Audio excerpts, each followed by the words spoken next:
नमस्कार, मैं धनंजय कुमार द नागरिक में आपका स्वागत है। साहित्य की इस चर्चा में आज हम फिर से एक बार हैं आपके सामने और हमारे साथ है जगदीश्वर चतुर्वेदी सर। सर आपको प्रणाम। और नमस्कार। पिछले कई एपिसोड से हम दलित साहित्य की बात कर रहे थे, लेकिन अब आज से शुरू कर रहे हैं पितृसत्तात्मक जो समाज है, जो लेखन है, उन सबको लेकर के कि पेट्रियार्की हमारे देश में किस तरीके से चलती आ रही है, कब से चलती आ रही है और कितने उसने जो है रास्ते बदले और आज हम कहाँ, इन तमाम चीजों पर बात करेंगे। क्योंकि हमारा समाज जो है वो एक समतावादी समाज नहीं है। हमारा समाज जैसा है वैसे ही हमारा लेखन भी है। हालांकि लेखन में काफी कुछ सुधारने की कोशिश की गई है, लेकिन समाज जो है, समाज में भी बदलाव आया है, लेकिन अभी बहुत कुछ होना बाकी है। क्या क्या कैसे कैसे बदलाव आए, सब पर बात करेंगे। हमारे साथ चतुर्वेदी सर है। ये जो आज से हम जो एपिसोड शुरू कर रहे हैं वो है पितृसत्ता और साहित्य के संबंध को लेकर। और इसमें साहित्य एक बहाना है, क्योंकि हमें कहीं से तो प्रवेश करना है। इसमें बहुत सारे वे भी प्रश्न आएंगे पितृसत्ता के जो राजनीति से जुड़े हुए हैं, करंट पॉलिटिक्स से जुड़े हुए हैं। क्योंकि ज्यादातर लोग करंट पॉलिटिक्स की बात करते हैं तो पितृसत्ता की बात नहीं करते। मोदी की बात करेंगे, राहुल की बात करेंगे, मायावती की बात करेंगे, ममता की बात करेंगे, लेकिन पितृसत्ता और उसकी आइडियोलॉजी की बात नहीं करेंगे। वही स्थिति वो लेफ्ट पार्टियों में भी है। वे अपनी पार्टी के प्रोग्राम पर, अपने एक्शंस पर बात करेंगे, लेकिन पितृसत्ता की जो आइडियोलॉजिकल भूमिका है उस पर बात नहीं होती। तो ये जो हम लोगों ने सिलसिला बनाया, आज से शुरू कर रहे हैं हम पितृसत्ता का, ये एक बहुत ही बड़े कैनवास को घेरेगा। शुरुआत के तौर पर हमने ये इसमें साहित्य के संदर्भ बार बार आएंगे, साहित्य के बहाने ही बात होगी, क्योंकि हम ये चाहते हैं कि साहित्य और संस्कृति से जुड़े हुए जो लोग हैं वे इस प्रसंग को समझें और इसकी गंभीरता को समझें। जैसे अभी एक बहुत ही अजीब किस्म का माहौल है, माहौल ये लिटरेचर के संदर्भ में कह रहा हूं। वो माहौल ये है कि साहित्य में भी है ये, वो जीवन में भी है। मसलन दो वर्गों पर या दो समुदायों पर सबसे ज्यादा हमले हो रहे हैं, एक है स्त्री और दूसरे अल्पसंख्यक। अब आप बताइए कि आइडियोलॉजिकली इन हमलों को कैसे देखें। आइडियोलॉजिकली इन हमलों को देखने के लिए आपके पास में अगर पितृसत्तात्मक विचारधारा की समझ नहीं है तो आप इन हमलों का प्रतिवाद भर कर सकते हैं, विकल्प नहीं दे सकते। और प्रतिवाद करके भी फिर से सीधे वहीं पहुंचेंगे जहां भी मोदी पहुंचे हुए। मसलन अगर मोदी के शासन में रेप हो रहे हैं तो अगला अगर कोई भी शासन आ जाएगा मोदी के विकल्प के नाम पर, उसके भी शासन में रेप होंगे। वो चाहे कम्युनिस्टों की सरकार आ जाए, चाहे वो अखिलेश की सरकार आ जाए, चाहे राहुल की सरकार आ जाए। और वही स्थिति अल्पसंख्यकों की भी होगी, क्योंकि स्त्री और अल्पसंख्यक ये दो समुदाय बड़े पैमाने पर लंबे समय से पितृसत्ता की आइडियोलॉजी के उत्पीड़न, दमन और वैचारिक शोषण का एक तरह से केंद्र बने हुए हैं। हमें औरत के साथ रेप दिखाई देता है, अल्पसंख्यकों की हत्या दिखाई देती है, लेकिन हम पितृसत्ता के खिलाफ बोलते नहीं है। पितृसत्ता पदबंध का इस्तेमाल नहीं करते, और तो और छोड़ दीजिए आपको एक नेता नहीं मिलेगा जो कभी किसी भी समय उसने 5 मिनट पितृसत्ता के बारे में वक्तव्य दिया हो। 5 मिनट। मुझे इतने वर्ष हो गए पॉलिटिकल एक्टिविटीज करते करते, पॉलिटिकल लोगों के स्पीच सुनते सुनते, तकरीबन मुझे 5 दशक गुजर चुके हैं। और इन 5 दशकों में मैंने तो कभी किसी भी नेता के मुंह से पितृसत्ता की आलोचना नहीं सुनी, वो चाहे जो भी नेता हो, जिस पार्टी के हो। न तो मैंने कम्युनिस्ट पार्टी के नेताओं के मुंह से पितृसत्ता की आलोचना सुनी, न मैंने कभी कांग्रेस पार्टी के नेताओं के मुंह से पितृसत्ता पदबंध का, पैट्रियार्की पदबंध का आइडियोलॉजिकली उसे क्वेश्चन करने का हमारे यहां रिवाज ही नहीं है। तो ये समस्या बहुत गंभीर है। ये समाजवाद और धर्मनिरपेक्षता की जो बातें करते हैं या जो अब सांप्रदायिकता की बातें कर रहे हैं, इनमें भी पितृसत्ता की आइडियोलॉजी का वर्चस्व है। जो लोग सोचते हैं कि नहीं सेक्युलर जो है, सेक्युलरिज्म में भी पितृसत्ता की, क्योंकि सेक्युलरिज्म ने कभी भी पितृसत्ता की विचारधारा को चुनौती नहीं दी। वही स्थिति कम्युनिस्टों की भी रही है। कम्युनिस्टों ने भी लंबे समय तक, ये तो हाल के वर्षों में, पिछले करीब 10-15 साल में महिला संगठन बनने के बाद में महिला संगठनों में थोड़ी सी ये चेतना आई है कि वे पितृसत्ता से जुड़े हुए आइडियोलॉजिकल फ्रेमवर्क की डिस्कशन कर रहे हैं, नीचे नहीं आया अभी। बाकी जगह तो डिस्कशन भी नहीं है। तो पितृसत्ता एक बहुत ही गंभीर आइडियोलॉजिकल चुनौती है, इसे हल्का करके नहीं देखना चाहिए। मेरा कहने का मतलब यह है, हमारे यहां बड़े बड़े रैशनल लोग,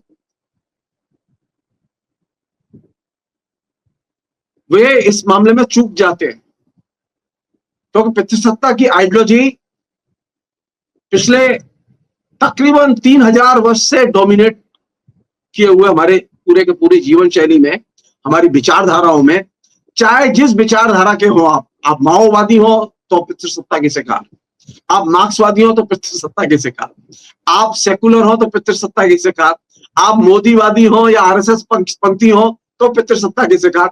यानी पितृसत्ता की आइडियोलॉजी को हम लोग कभी चुनौती नहीं देते। ऊपर ये जो तमाम किस्म के जो, जिसे कहें ना, रेवड़ियां बढ़ती रहती है ना, कि ये मोदी की राजनीति है, ये आरएसएस की राजनीति है, ये कम्युनिस्ट पार्टी की राजनीति है, ये रेवड़ियां हैं। पितृसत्ता की विचारधारा पिछले 3000 वर्ष से समाज में वर्चस्व प्रभुत्व बनाए हुए है, और हाल के वर्षों में, आधुनिक काल में खासतौर पर, 2 समुदायों पर सबसे अधिक इसने हमले किए। जैसा कि मैंने आपसे कहा कि स्त्री और अल्पसंख्यक, आप उठा के देख लीजिए, भारत विभाजन में सबसे ज्यादा कौन लोग मारे गए? भारत विभाजन की बात कर रहे हैं ना लोग, खूब बात करते हैं आजकल। कौन लोग मारे गए? भारत विभाजन में सबसे अधिक मारे गए मुसलमान, और सबसे अधिक मारे गए कौन? औरतें। तो पितृसत्ता की आइडियोलॉजी एक बहुत ही गंभीर आइडियोलॉजी है, और ये हमारा देश कैसा है, हमारे देश में सभ्यता का विकास कैसा हुआ है, किस रूप में हुआ है, ये इस बात से तय होगा कि हमारे देश में स्त्री की और अल्पसंख्यकों की क्या अवस्था है, उनका किस तरह से चित्रण होता है हमारे साहित्य में। जो लोग कहते हैं ना कि हमारे यहाँ तो सभ्यता का विकास पिछले 5 साल से है, तो उसे पूछा जाना चाहिए 5 साल से है तो 5 साल से स्त्री का चित्रण कैसा है। सिर्फ इतना बता दो, नरेंद्र मोदी से लेके मोहन भागवत तक और बहुत सारे लोग, तमाम सेकुलर थिंकर भी ये पुरानी सभ्यता के विकास और उसके गौरव का गान करते रहे, लेकिन पितृसत्ता और उसकी जो आइडियोलॉजी की कसौटी है वह है स्त्री और अल्पसंख्यक। तो हमें देखना होगा कि अल्पसंख्यक और स्त्री का चित्रण कैसे हुआ है। हम लोग जो पितृसत्ता के इतने पक्षधर हैं, इनडायरेक्टली हम सब में ये बीमारी है पितृसत्ता के पक्ष में खड़े होने की। अब मैं छोटी सी उदाहरण ले रहा हूं जिससे कि लोगों को ये चीज समझ में आए। तुलसीदास का नाम सबने सुना है, सब लोग जानते हैं तुलसीदास के बारे में। तुलसीदास की रामचरितमानस के बारे में सब लोग जानते हैं। कबीर का नाम सब लोगों ने सुना है, और कबीर की रचनाएं तकरीबन शिक्षित लोगों में खूब जनप्रिय है। कोई ना कोई भजन, कोई ना कोई गीत, कोई ना कोई पद हमें कानों में सुनाई देता है, और हम तमाम पढ़े लिखे लोग कबीर और तुलसी की, जो तुलसी पंथी है वो तुलसी की प्रशंसा में कसीदे पढ़ते हैं, जो कबीर पंथी है वो कबीर की प्रशंसा में कसीदे पढ़ते हैं। लेकिन हम कभी नहीं देखते कि पितृसत्ता को लेकर इन 2 कवियों का क्या रुख है। ये मैंने जानबूझ के चुना है ये, क्योंकि ये एक बहुत बड़े एरिया को कवर करते हैं दोनों लेखक। कबीर के साथ में कौन लोग हैं? हाशिए के लोग। वे लोग जो समाज परिवर्तन करना चाहते हैं, पूछा जाना चाहिए कबीर का स्त्री के बारे में क्या रवैया है, ठीक पता चल जाएगा। भक्ति आंदोलन की हमारे यहाँ खूब प्रशंसा की गई है, हमें भी मौका मिलता है, मुझे भी निजी तौर पर मौका मिलता है तो मैं भक्ति आंदोलन के खूब सकारात्मक पक्षों की चर्चा करता हूं। लेकिन बात करते समय पितृसत्ता हमारे केंद्र में क्यों नहीं आती? तुलसी पर बात करते समय तुलसी का लोकवादी रूप समझ में आता है, भक्तिवादी रूप समझ में आता है, लेकिन तुलसी के अंदर पितृसत्ता के प्रति क्या रवैया है, ये डिस्कशन का केंद्र बिंदु क्यों नहीं बनता? ये एक बुनियादी समस्या है जिस पर कायदे से सभी लोगों को विचार करने की जरूरत है। हमारे यहाँ जो एक सारी की सारी समस्या है, वो समस्या ये है कि मसलन मैं एक छोटा सा उदाहरण दे रहा हूं।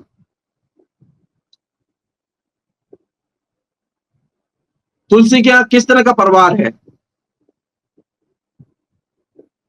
किस तरह के परिवार की प्रशंसा की गई है, या भक्ति आंदोलन के कवियों में जो चीज सबसे महत्वपूर्ण है वो कौन सी है? सारे लोग जानते हैं भक्ति आंदोलन के कवि किस पर जोर देते हैं? वैराग्य पर। वैराग्य के जरिए भक्ति, और उसी दौर में एक और स्कूल है पूरे का पूरा जो कि मध्यकाल में है, वो है पूरा का पूरा श्रृंगार का स्कूल। जो श्रृंगार की रचनाएं लिखी है, नक्सिक वर्णन की रचनाएं लिखी है जिन लोगों ने, तो एक तरफ हमारे यहाँ श्रृंगार से प्रेरित रचनाएं लिखने वाले लेखक हैं, और एक तरफ हमारे यहाँ वैराग्य से, भक्ति से केंद्र को केंद्र में रख के लिखने वाले लेखक हैं। ये दो बड़े स्कूल हैं हमारे यहाँ।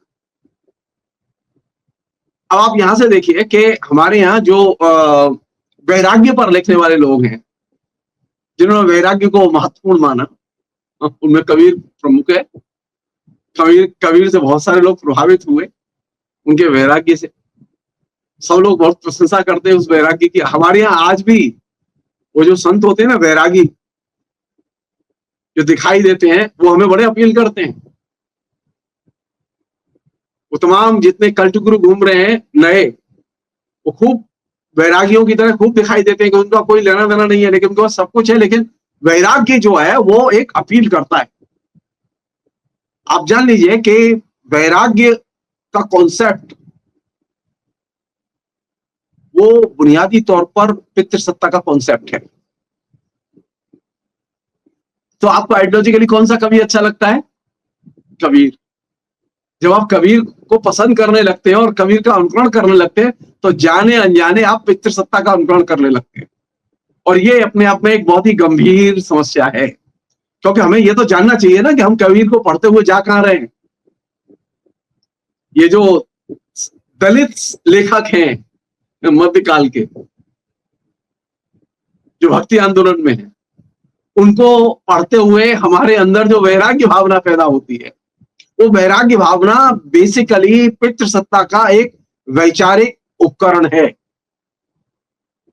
ज्यादातर लोगों ने इस बात की अवहेलना की कि आखिर ये वैराग्य किसकी सेवा के लिए, ये भक्ति किसकी सेवा के लिए?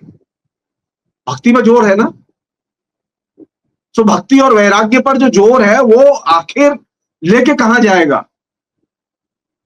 आइडियोलॉजिकली जैसे हम लोग अभी प्रोग्राम कर रहे हैं, तो आइडियोलॉजिकली हमारा ये प्रोग्राम किसके लिए है? हम यूट्यूब के लिए बना रहे हैं।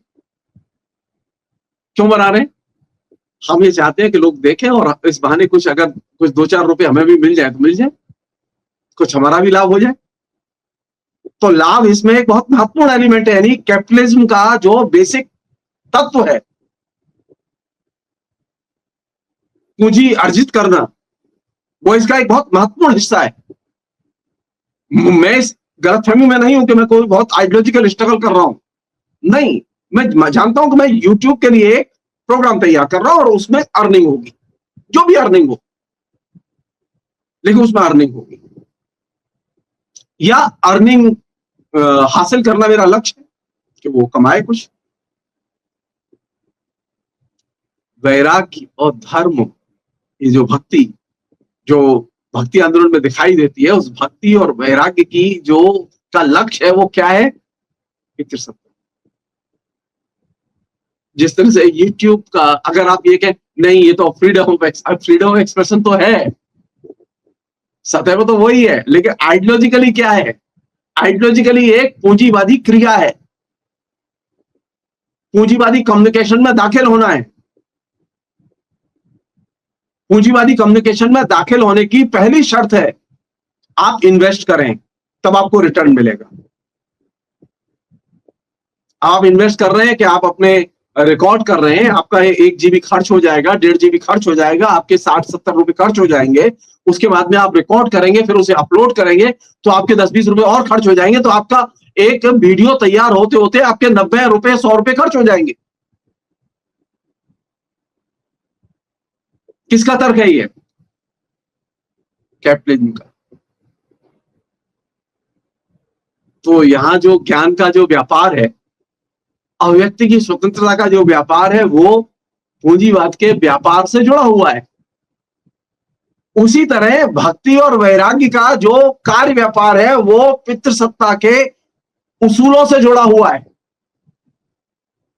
हम में से अधिकतर लोग इसकी अनदेखी करते हैं।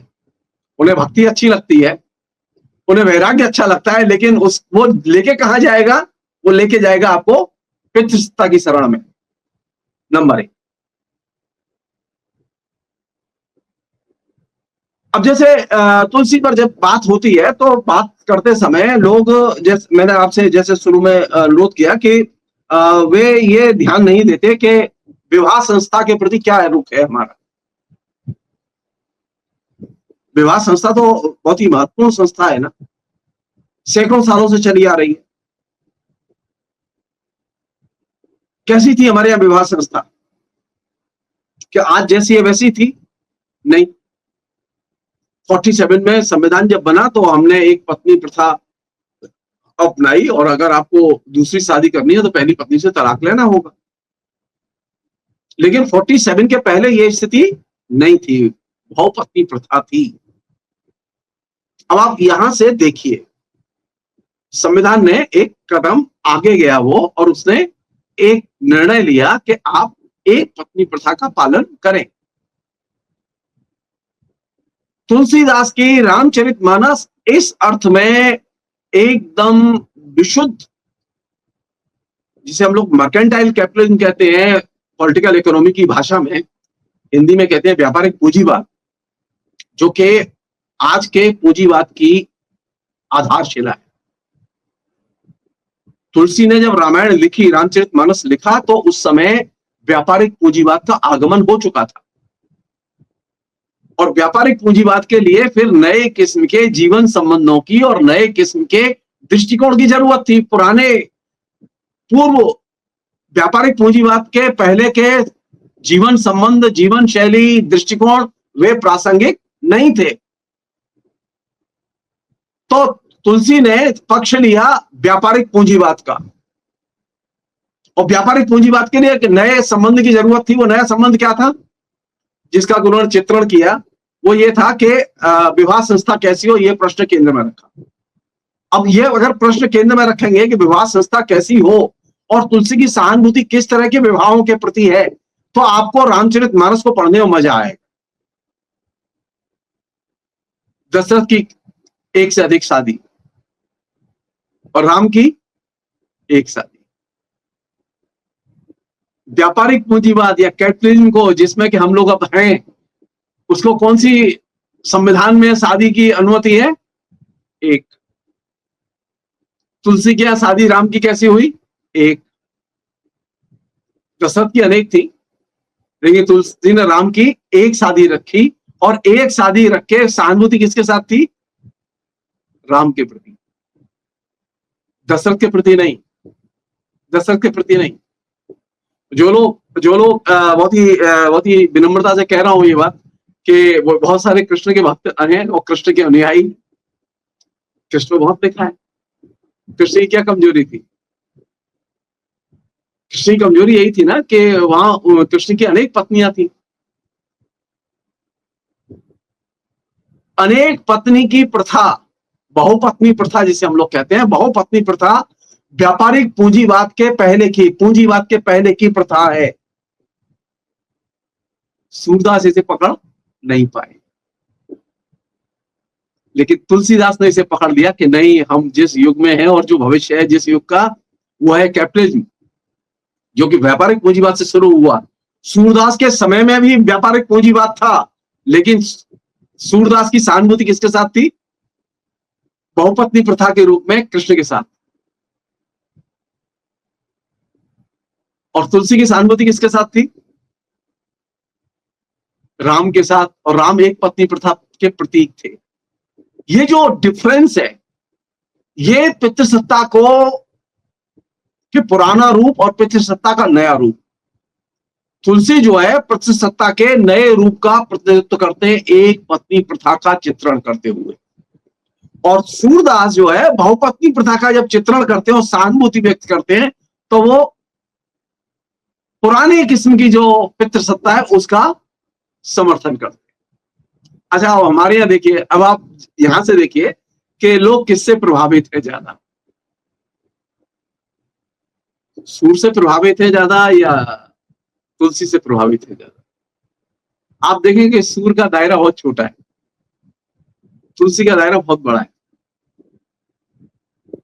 ये मैं जो तमाम किस्म की जो आलोचनाएं सूर तुलसी की होती रहती है, मैं उससे अलग निकल रहा हूं। मैं उस पर जाना नहीं चाहता। लेकिन सर उसमें एक कहते हैं कि तुलसीदास जी जो है वो राम के पूरे बचपन से लेकर के तमाम रूपों का वर्णन किया, लेकिन सूरदास ने खाली बाल रूप का वर्णन किया, उसके आगे गए बाल नहीं। रूप बाल रूप के वर्णन की बात नहीं है, बात यह है कि वो चरित्र जो चुना, वो चरित्र कहां जाता है, उस पर लिखा ही नहीं उन्होंने। नहीं, वो जो लिखा जो है वो चरित्र है कैसा। यहां तो डिस्प्यूट ही नहीं है, कृष्ण पर डिस्प्यूट नहीं है, कृष्ण तो है। सवाल यह कि आपको सूर को पढ़ते समय आपके अंदर कृष्ण के प्रति प्रेम पैदा होता है, तुलसी को पढ़ते समय आपके अंदर दशरथ के प्रति प्रेम पैदा नहीं होता। दशरथ के प्रति सहानुभूति तुलसी की नहीं है, तुलसी की सहानुभूति राम के प्रति है। तो ये जो डिफरेंस है, ये डिफरेंस पुराने किस्म की पितृसत्ता और नए किस्म की पितृसत्ता के बीच का डिफरेंस है। एक अन्य चीज जो कि बहुत ही साधारण सी चीज है, लेकिन बहुत बड़ी चीज है। मसलन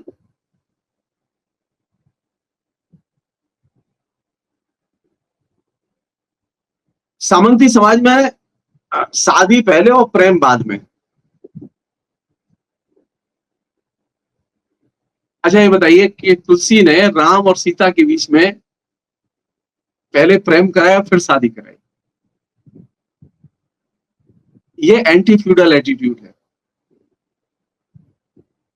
कि राम और सीता पहले प्रेम करें और फिर शादी करें। ये वर्णन बार बार किया उन्होंने कि ये पहले प्रेम करते थे, इसीलिए इनकी शादी हो रही है।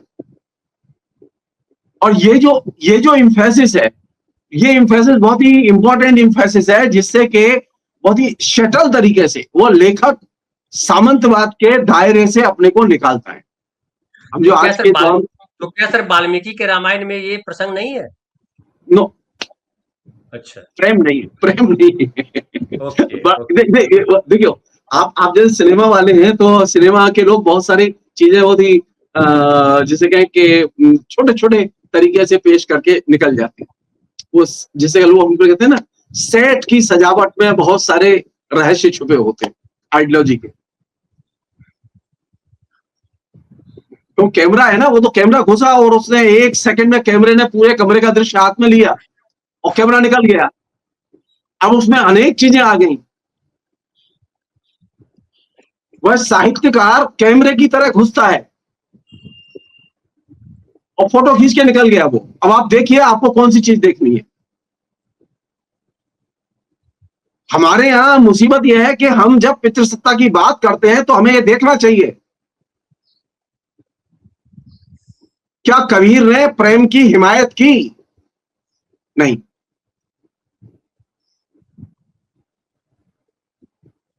तुलसी ने प्रेम की हिमायत की, और चित्रण में दिखाई देता है, वो बयान नहीं, चित्रण। जो 2.5 अक्षर प्रेम का पढ़े सब पंडित हो, वो क्या? हाँ, अक्षर अक्षर, स्त्री नहीं, ध्यान रखना। जी। समस्या प्रेम की है स्त्री के साथ, किताब के साथ नहीं है, भगवान के साथ नहीं है, साक्षात होना चाहिए। तो ये जो अप्रोच है वो ये कि पहले प्रेम और फिर शादी, तुलसी की रामायण में ये इंपॉर्टेंट है।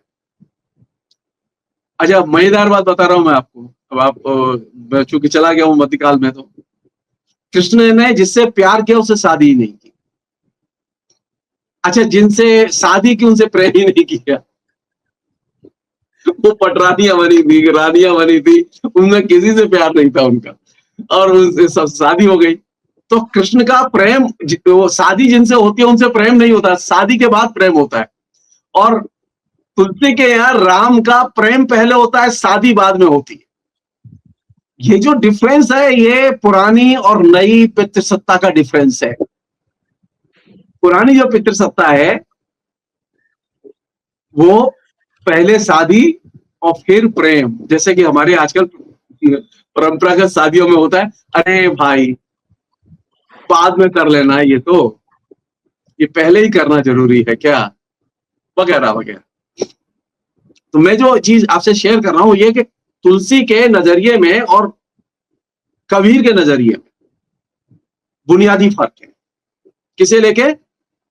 पितृसत्ता के रवैये को लेके। तुलसी आधुनिक काल से जुड़ी हुई पितृसत्ता के रूपों को रिप्रेजेंट करते। मैं ये नहीं कह रहा वो तुलसी पितृसत्ता से मुक्त है। पुरानी पितृसत्ता जो सामंती पितृसत्ता थी उसके रूपों से वो अपने को मुक्त करते हैं और नई पितृसत्ता पर जोड़ देते हैं, पहले प्रेम फिर विवाह। अच्छा, यही तो चल रहा है, इसी पे तो लड़ाई हो रही है अभी भी। यंग लड़के लड़कियों में किस बात, लोग कहते हैं ना इम्पैक्ट, तुलसी का क्या इम्पैक्ट है? आपको लगता होगा कि राम का इम्पैक्ट है, आपको लगता होगा अयोध्या वाला राम का इम्पैक्ट है। नहीं, तुलसी का बड़ा इम्पैक्ट यह है कि तुलसी पहला पोएट था जिसने इस बात पर जोर दिया, पहले प्रेम फिर शादी। आप देखिए युवाओं में किस चीज को वो नहीं जानता युवा कि उसके अंदर ये विचार कहां से आया। ये तो हम जानते हैं कि ये विचार सबसे पहले किसने इसे गढ़ा। एक और चीज है, बहुत ही इंपॉर्टेंट चीज बता रहा हूं मैं आपको, पितृसत्ता की जो सबसे बड़ी मुसीबत है।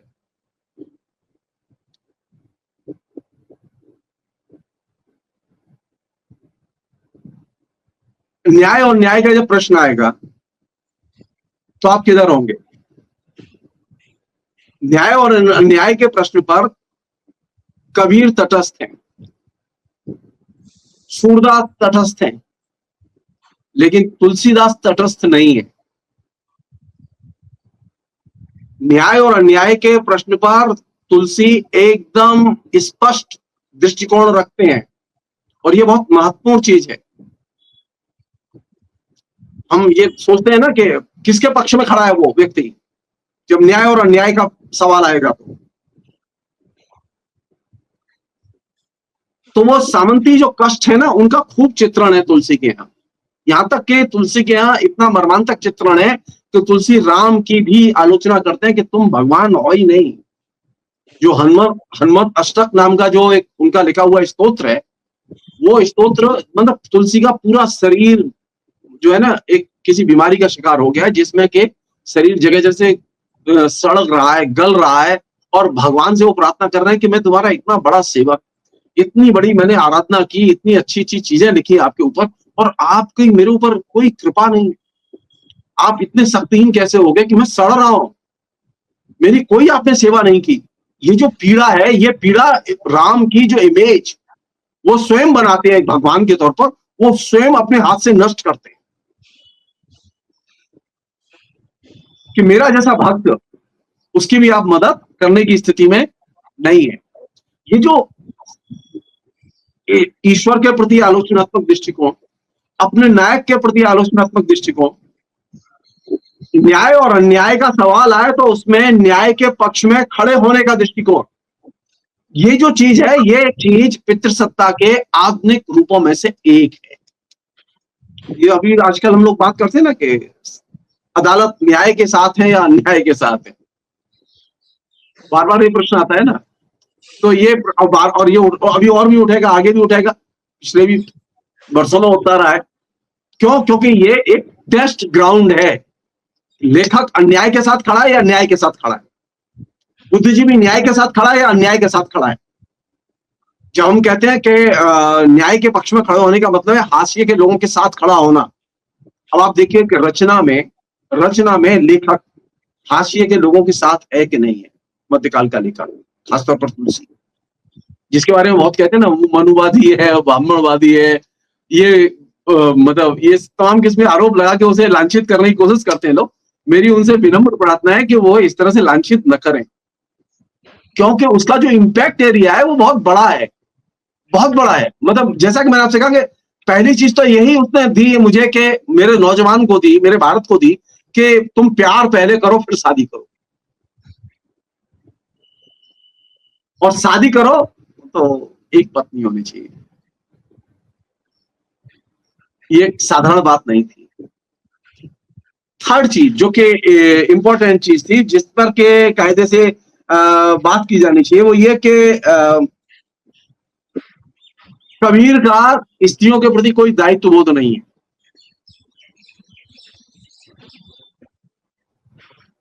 ये कैसे हो सकता है कि एक लेखक लिखे रचना, और उसका जैसा मैंने आपसे कहा कि दो एरिया है, टेस्टिंग ग्राउंड है। लेनिन कहते थे किसी अगर समाज को देखना हो, अच्छा लेनिन को तो जन्म तो बाद में हुआ, तुलसी तो बहुत पहले हुए हैं। हम लोग तो सब लेनिन को भी पढ़े, तुलसी को भी पढ़े, और पढ़ के अब हम आपके बीच में है। लेनिन ने कहा था कि अगर किसी समाज को देखना है तो देखो कि वहां स्त्री की अवस्था कैसी है। पितृसत्ता को देखना है तो वहां देखो कि वहां स्त्री की अवस्था कैसी है। लेखक जो ये कहता है कि वो समाज बदलना चाहता है, तो सवाल यह है कि क्या स्त्री के प्रति उसके अंदर दायित्व बोध है। अब देखिए जरा, आप स्टेटमेंट उठा के देखिए, पिछले 100 साल के लेखकों के स्टेटमेंट उठा के देखिए कि स्त्री के प्रति दायित्व बोध के से जुड़े हुए कितने स्टेटमेंट उनके मिलेंगे आपको, उनकी रचनाओं में मिलेंगे आपको। अब ये देखिए, मध्यकाल के लेखकों को देखिए कि स्त्री के प्रति दायित्व बोध टेस्टिंग ग्राउंड है। तो कबीर के बारे में जब हम ये कहते हैं कबीर क्रांतिकारी थे, हमारे खूब लिखा गया है कबीर को लेके, तो कबीर का क्या स्त्री के प्रति दायित्व बोध था? नहीं। दायित्व बोध का मतलब समझ रहे आप? दायित्व बोध का मतलब यह है कि स्त्री के लिए स्पेस क्रिएट करना। तुलसी के यहां स्त्री सबसे ज्यादा वोकल है, सबसे अधिक चित्रण है तुलसी के यहां स्त्री का। मध्यकाल में स्त्री को सार्वजनिक स्पेस में लाना, हमारे तो अभी लड़ाई हो रही है सार्वजनिक स्पेस में स्त्री के लिए। आप यहां से सोचिए कि रामायण में जो चित्रण है सार्वजनिक स्पेस में स्त्री का, वो चित्रण मध्यकाल की किसी भी बड़े रचनाकार के यहां नहीं मिलता।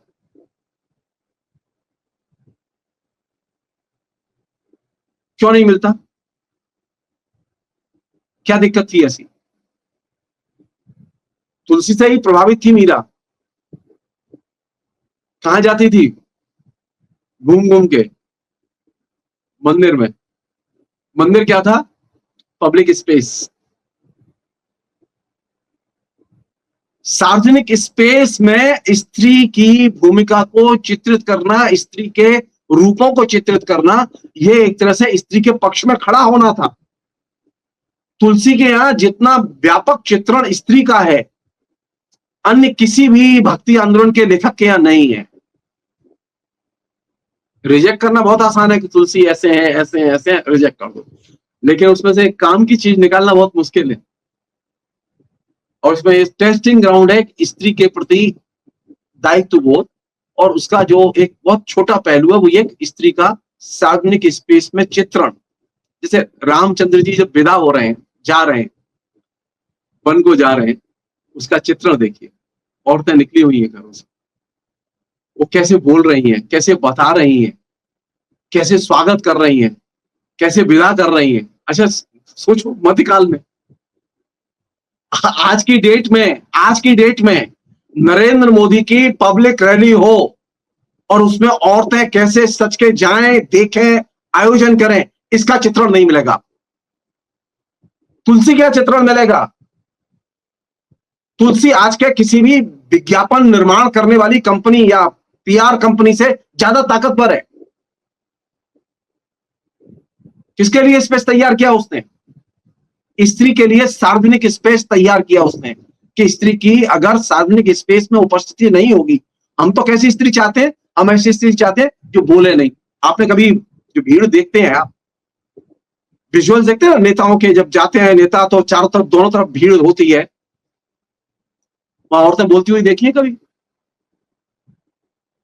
कभी एंकर उनके बारे में बताते हुए देखा है कि चलो उसने 10 मिनट खर्च किए औरतों के बारे में? नहीं, वो जानता ही नहीं है। तुलसी की स्त्रियां बोलती हैं। ये जो स्त्रियों का बोलना, ये मध्यकाल के दृष्टिकोण से देखें तो बहुत बड़ी घटना है, और ये सीखने की चीज है कि हमें किसके लिए स्पेस देना चाहिए? स्त्री के लिए। पब्लिक स्पेस पर स्त्री को बोलने की स्वतंत्रता होनी चाहिए। उसके चित्रण को पेश करके तुलसी ने एक नई किस्म की चीज क्रिएट की। एक अन्य चीज है जो कि ये आखिरी पॉइंट है इस पूरे प्रसंग में, वो ये कि तुलसी के यहाँ स्त्री बायोलॉजिकल नहीं है। बायोलॉजिकल मतलब समझ रहे आप? जैसे होता था कि पुराने श्रृंगार कवि थे, लेखक थे श्रृंगार से प्रभावित, तो वे लोग जो है ना नक्शी वर्णन करते हुए एक स्त्री का चित्रण करते थे। वो नीचे से ऊपर तक कैसी सजी हुई है, उसके एक एक अंग प्रत्यंग कितने आकर्षक हैं, कितने कामोत्तेजक हैं, आंखें कैसी हैं, भ्रू कैसी है, पृष्ठभाग कैसा है, अग्रभाग कैसा है, वगैरह वगैरह, वो पूरा वर्णन भरा हुआ है। वो मौका लगेगा तो उस पर बात करूंगा बाद में। तो ये जो चीज है, ये चीज अपने आप में ये ऐसी थी जो कि श्रृंगार साहित्य में 1800 वर्ष से चली आ रही थी। संस्कृत की पूरी परंपरा इस बायोलॉजिकल जो है चित्रण से भरी हुई है। तुलसी के यहाँ स्त्री कैसी है? सामाजिक स्त्री है, बायोलॉजिकल स्त्री नहीं है। उसकी एक सोशल आइडेंटिटी है। सीता है, उसकी एक सामाजिक पहचान है। सीता का के श्रृंगार का वर्णन नहीं है। हो ही सकता था, रानी थी, राम की पत्नी थी, श्रृंगार वर्णन नहीं किया जा सकता था उसका? किया जा सकता था। लेकिन तुलसी ने श्रृंगार का वर्णन नहीं किया। क्यों? क्योंकि तुलसी के यहाँ स्त्री की जो पहचान है, आइडेंटिटी, वो एक सामाजिक स्त्री की आइडेंटिटी है। और ये अपने आप में पुरानी पितृसत्ता के दायरे से स्त्री को निकालना था। पुरानी पितृसत्ता का जो दायरा था वो स्त्री को बायोलॉजिकली चित्रित करने का दायरा था, जिसको कि श्रृंगार रस की आड़ में हमने पेश किया। हमें कौन सी स्त्री अच्छी लगती है अभी भी? वो बायोलॉजिकल। वो देखने में कैसी है? अच्छा, ये जो प्रश्न है वो देखने में कैसी है, बस इसी से आपको पता चल जाएगा कि ये बायोलॉजिकल देख रहे हैं, ये उसे सोशली नहीं देख रहे। ये जो फर्क है, ये फर्क इतना महत्वपूर्ण फर्क है कि हमारे अधिकतर आलोचक इसकी अवहेलना करते रहे हैं, जो कि एकदम अवहेलना के लायक नहीं है। मुझे अगर पितृसत्ता के दृष्टिकोण को पेश करना है और चुनौती देनी है पुराने रूपों को, तो स्त्री की सामाजिक आइडेंटिटी, सामाजिक निर्मिति के रूपों को सामने लाना होगा। और यह चीज सबसे पहले क्रिएट किसने की? कोइंसिडेंट की बात है कि सामाजिक स्त्री की छवि, पहचान निर्मित की तुलसी ने। और यह करके उसने पुरानी जो पितृसत्ता के दायरे में जो स्त्री थी उसको बाहर निकाल के व्यापारिक पूंजीवाद के, आज की डेट में कौन सी हम स्त्री पर जोर देते हैं? हमारे यहाँ पहचान के रूपों में सामाजिक स्त्री केंद्र में धीरे धीरे आती चली जा रही है। ये बात दीगर है कि हमारे यहाँ बहुत सारा हिस्सा प्रभावित अभी भी ऐसा है जो कि श्रृंगार रस से प्रभावित है, जिसका असर विज्ञापन कंपनियों पर है। तो वे एक ऐसी स्त्री भी लाते हैं जो कि बायोलॉजिकल है। लेकिन ज्यादातर लोग अब ये महसूस करते हैं कि सामाजिक स्त्री की पहचान बहुत महत्वपूर्ण है। ये एक अपने आप में एक बड़ी उपलब्धि है हमारी, और इसे हमें समझना चाहिए। अंत में वो ये कि तुलसी की रचना में वैराग्य और वासना इन दो पर जोर नहीं है, और ये बहुत बड़ी बात है। हमें क्या चाहिए अभी, या तो हम प्रेमानंद महाराज के पास जाते हैं या फिर माधुरी दीक्षित के शरण में जाते हैं। गजब गजब, मतलब बेईमानी किए हुए हम अपने आप से। तुलसी दोनों तरफ कंट्रास्ट है सर, जी दोनों जी तरफ जी कंट्रास्ट। जी, लेकिन ये आइडियोलॉजिकली एक ही सिक्के के दो पहलू हैं। ये पितृसत्तात्मक विचारधारा के ही पहलू हैं। इसलिए हमें ये बात समझनी होगी कि तुलसी से मुझे जो चीज सीखने को मिलती है वो ये कि मुझे वैराग्य भी नहीं चाहिए, मुझे वासना भी नहीं चाहिए, मुझे रियल सामाजिक स्त्री चाहिए। अगर मुझे प्यार भी करना होगा तो मैं रियल सामाजिक स्त्री से प्यार करूंगा। वायवी जो श्रृंगार रस से सजी धजी, जो विज्ञापन से सजी धजी, और वो जो गुड़िया जैसी अभी लड़कियां सजा देती है ना, वो जो स्त्री है वो स्त्री नहीं चाहिए। यही जो निगेशन है तुलसीदास के यहाँ, ये बहुत महत्वपूर्ण निगेशन है, और ये अपने आप में दो बड़े मैसेज हैं इसमें। पहला मैसेज, स्त्री को पब्लिक स्पेस दो, और पब्लिक स्पेस पर उसके अभिव्यक्ति की स्वतंत्रता को सुरक्षित करो। आपके यहाँ तो हालत इतनी खराब है, अगर एक लड़की सामान्य सा वीडियो बनाती हो और वो मजदूर आंदोलन के पक्ष में वीडियो बना दिया गया हो, तो आप उसे उठा के बंद कर देते हैं और उसकी जमानत नहीं होती। और हम राम के भक्त हैं। सोचिए तुलसी कितना बड़ा लेखक है और कितना ताकतवर लेखक है कि वहां स्त्रियां पब्लिक स्पेस पर दुख व्यक्त कर रही हैं, रो रही हैं, बिलख रही हैं राम के वनवास के समय।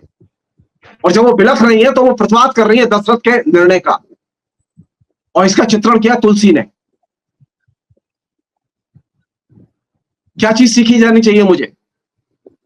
मुझे सीखना चाहिए कि मैं कैसे स्त्री को चित्रित करूं, कैसे पेश करूं, कैसे उसका स्पेस सुरक्षित करूं।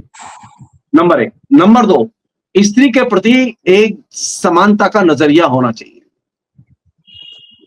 ये दो चीजें पितृसत्ता के आधुनिक चरित्र के निर्माण में महत्वपूर्ण भूमिका अदा करती है। बहुत बढ़िया सर, आज एकदम अलग दृष्टिकोण है और बहुत सही कहा। मैं सोच भी रहा था कि जितने स्त्री पात्र हैं तुलसीदास की किताब में और रामचरितमानस में, हालांकि उसके कई उस समय स्त्रियों का यही रूप था, लेकिन उसमें भी सीता का जिस तरह से कैरेक्टर खड़ा किया है, महत्वपूर्ण कैरेक्टर है, महत्वपूर्ण कैरेक्टर है। इवन कैकेयी का हो या दूसरे और जो मंदोदरी का कैरेक्टर भी बहुत महत्वपूर्ण कैरेक्टर खड़ा किया। इस पे बाद में बात करेंगे। नहीं, मैं ऐसे बोलने के लिए बोल रहा हूँ। बहुत बढ़िया आपने छेड़ा सर, बहुत बहुत धन्यवाद सर आपका। और आप तमाम साथी जो देख रहे हैं कार्यक्रम, उनका भी बहुत बहुत आभार।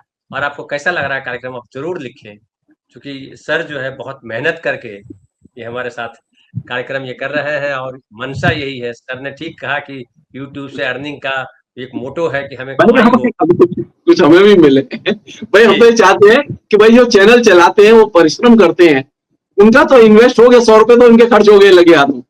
बिल्कुल ज्यादा ही खर्च हो जाता है सर। कोई तो मैं कह रहा हूँ कुछ तो आए जी बिल्कुल। लेकिन एक जो महत्वपूर्ण मकसद ये है कि हम समाज को, अपने साहित्य को तरीके से समझे, सही तरीके से समझे, सही दृष्टिकोण से समझे। तो फिलहाल इतना ही। बहुत बहुत धन्यवाद, मिलते हैं फिर अगले एपिसोड।